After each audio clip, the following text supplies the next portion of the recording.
November 20th, the 53rd day of me recording in this series.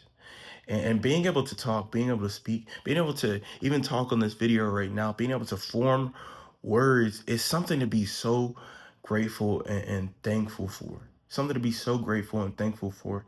And are your words reflecting that? Are the things that you're saying to others, and the things especially that you're saying to yourself, are they reflecting that? Would you speak the same as you would in church as you would when you're not in church?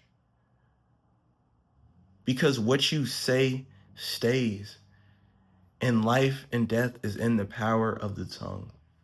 I'm going to read a passage. We're going to read in Acts, and it's going to be, I believe, Acts 20. We're going to read from 9 to verse 10 or 11. And I'm just going to go ahead and jump right into it, honestly. I'm not going to keep you long. Seated in a window was a young man named Eutychus, who was sinking into a deep sleep as Paul talked on and on. When he was sound asleep, he fell to the ground from the third story and was picked up dead. Paul went down, threw himself on the young man, and put his arms around him. "Don't be alarmed," he said. "He's alive." I'm going to read that again. Paul went down, threw himself on the young man, and put his arms around him. "Don't be alarmed," he said. "He's alive." Do you think before you speak? Do you beat people to words? Do you understand that somebody's saying something and you're like, okay, that's not right. I'm not going to let you continue with your sentence? Do you correct things when you speak incorrectly? Do you care about the words that you said? Or do you just let them go? Do you not care if you spoke in error, if you spoke wrong, maybe you spoke beforehand and you didn't know as much as you know now? Do you go back and think on such things, or you just keep it pushing?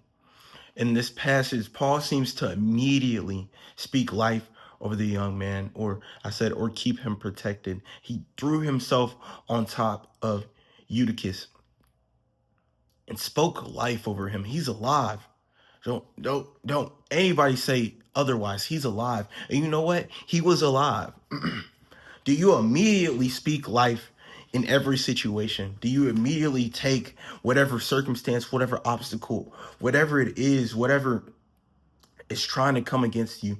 Do you speak life over the events and the situations and the circumstances that you're going through? Or do you default to speaking negatively? Do you default to slandering not only yourself but others? Do you slander your situations? Do you underestimate the strength that you have? Do you underestimate how important you are and how gracious God is? Do you underestimate such things whenever trials and tribulations or a storm comes your way? Whenever bad things happen, because bad things will come and bad things will go.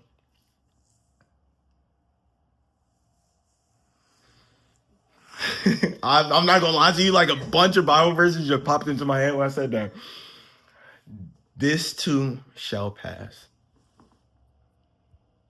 I think I'm just gonna end it right there. What you say stays. Make sure that you're speaking edifying, encouraging things, speaking with truth.